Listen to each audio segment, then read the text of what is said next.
Bonjour à tous et bienvenue sur notre chaîne YouTube, la chaîne de Ligne Droite. Je vous invite à vous abonner à cette chaîne, à aimer, à partager, à commenter ces vidéos. C'est très important pour notre référencement et c'est une manière de nous soutenir. Merci à vous tous. Bonjour Sophie Mageran.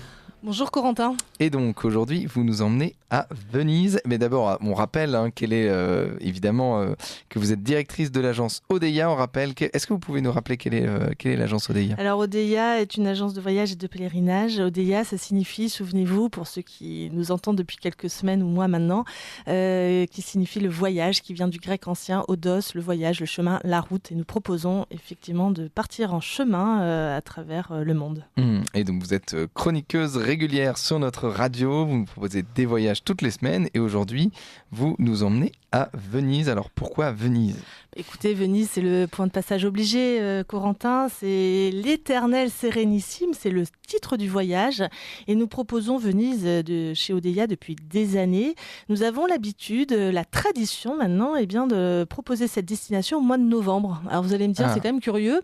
Mais non, c'est un choix de notre part, parce que peut-être il fait plus frais, mais en tout cas, il y a moins de monde.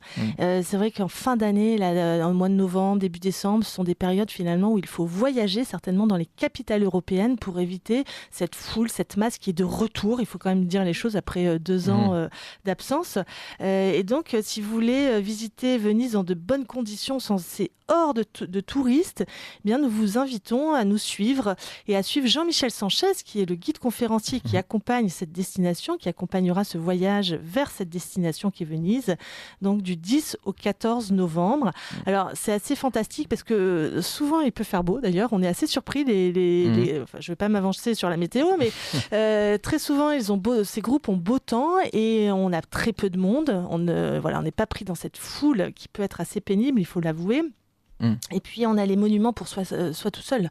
Alors ça c'est extraordinaire parce que si vous voulez avoir la Piazza San Marco avec des Vénitiens et non pas la terre entière, ça peut avoir son intérêt. Et surtout on ne fait pas des files d'attente interminables pour entrer dans la basilique, notamment San Marco du XIe siècle, avec des mosaïques d'une richesse extrême, en or d'ailleurs, en pâte de verre recouvert de feuilles d'or qui illustrent toute la Bible. Vous avez des marbres rares à l'intérieur, un retable d'or aussi, la pala d'or, tout ça se découvre dans des conditions parfaites, j'ai envie de dire, au mois de novembre 2022. Donc ça c'est pour le premier jour, vous arrivez, donc nous arrivons, le groupe arrive à Venise. Tout à fait. Et donc vous commencez par la Piazza San Marco, puis après, donc vous restez du 10 au 14 novembre. Tout à fait. Et bien après, on découvre peu à peu cette ville qui est quand même assez grande finalement. On prend le temps de visiter le palais des Doges et de suivre les itinéraires secrets de ce palais où se tramèrent au fil des siècles toutes les intrigues de cette cité. On passera jusqu'à l'Arsenal, on passera par San Giovanni in Bragora. Bien sûr, on admirera tous les écoles, les hôtels, avec ces petites ruelles, l'école dalmate, l'école dalmate, l'église Saint-Jean et Saint-Paul située dans l'une des plus grandes places de Venise, le long du Rio Mendicati. Bien sûr, on marche dans toutes ces ruelles de Venise, on emprunte les moyens de transport en commun qui sont sur les bus, sur l'eau, c'est particulier à Venise. Et puis, au gré des journées, on visite évidemment les grands musées, comme le musée Correr, qui relate tous les grands moments de l'histoire de la Sérénissime. L'église des Franciscains est un passage obligé avec Santa Maria dei Frari, la Scuola San Rocco. C'est un véritable temple de la peinture vénitienne.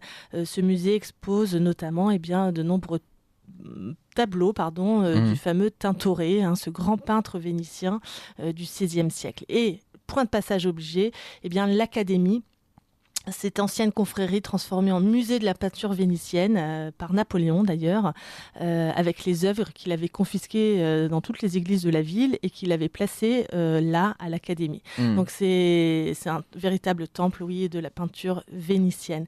Alors il y a quelque chose qui est important, c'est que nous prenons le temps et une journée dans les îles de la lagune de Venise. Alors les îles de la lagune. Écoutez, on passe de Murano à Torcello et à Burano. C'est 3 grandes îles. Murano, c'est sans doute peut-être la plus connue, avec les fameux verriers qui encore créent ces magnifiques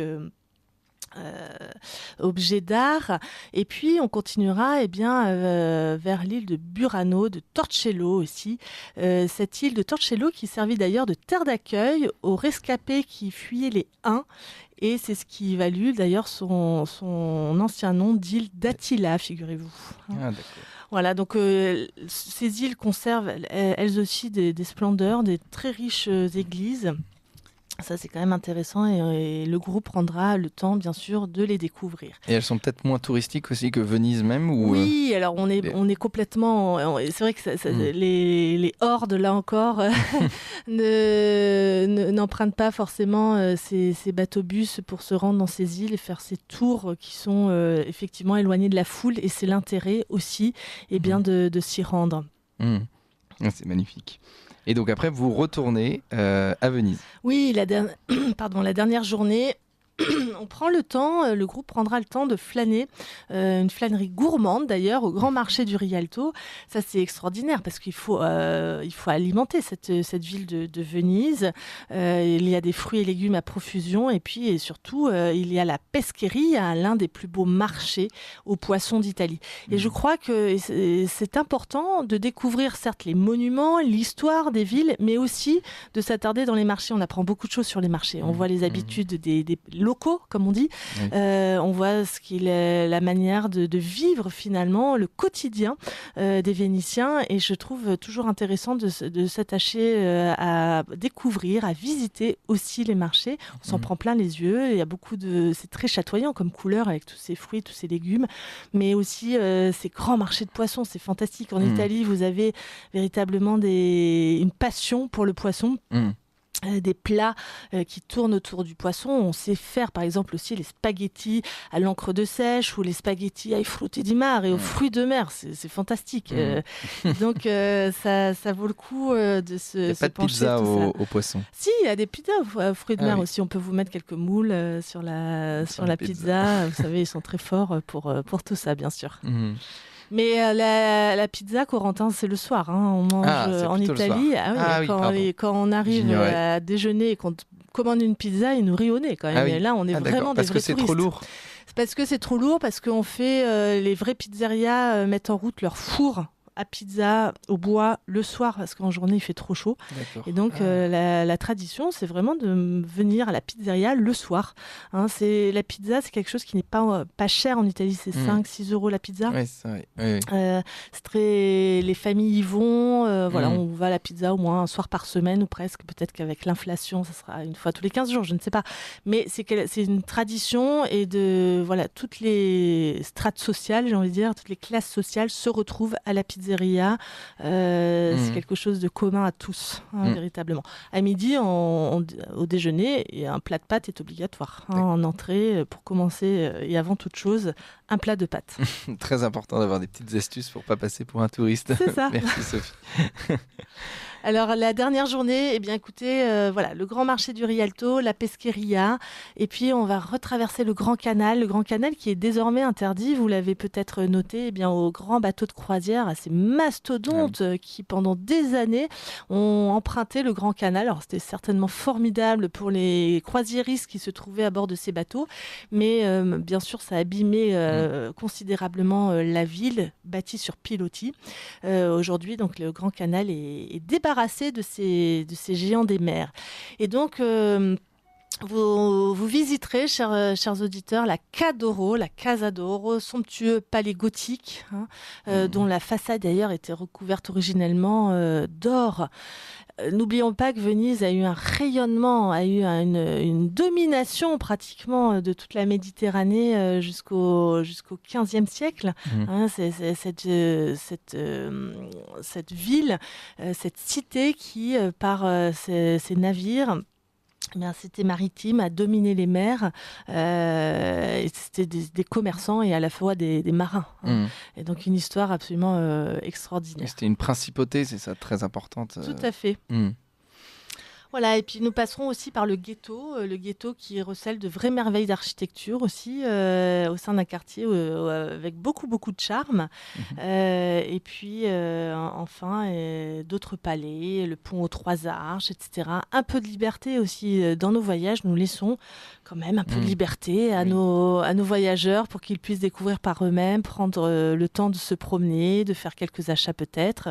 Ramener du poisson, c'est peut-être compliqué, mais en tout cas, prendre le temps d'aller à leur rythme et de se perdre dans le dédale des petites ruelles de Venise. De Venise. Donc, vous avez déjà parlé de la nourriture. Donc Venise est très axée sur le poisson, alors.